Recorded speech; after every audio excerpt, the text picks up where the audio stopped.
People say you have to have a lot of passion for what you're doing, and it's totally true. And the reason is because it's so hard that if you don't, any rational person would give up.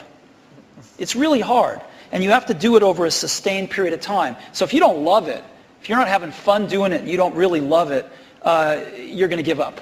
And that's what happens to most people, actually. If you really look at the ones that ended up being successful, unquote, in the eyes of society and the ones that didn't, oftentimes it's the ones that are successful loved what they did so they could persevere when it got really tough. And the ones that didn't love it quit because they're sane, right? Who would want to put up with this stuff if you don't love it? So it's a lot of hard work, and it's a lot of worrying constantly. And if you don't love it, you're going to fail. So you got to love it, you got to have passion.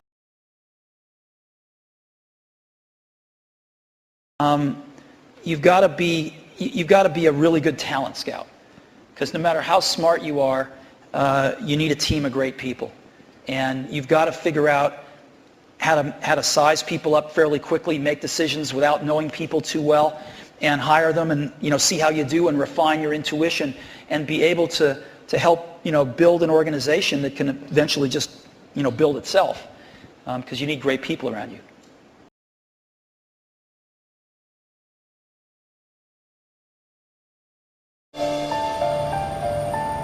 When you grow up, you tend to get told that the world is the way it is, and your life is just to live your life inside the world, try not to bash into the walls too much, try to have a nice family life, have fun, save a little money.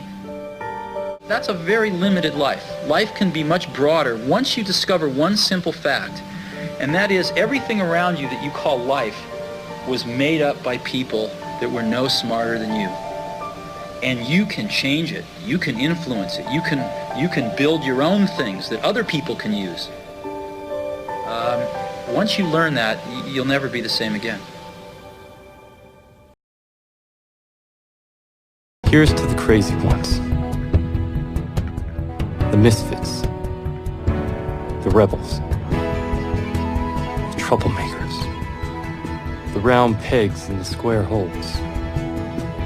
The ones who see things differently. They're not fond of rules, and they have no respect for the status quo. You can quote them, disagree with them, glorify or vilify them. About the only thing you can't do is ignore them, because they change things. They push the human race forward. And while some may see them as the crazy ones, we see genius. Because the people who are crazy enough to think they can change the world are the ones who do.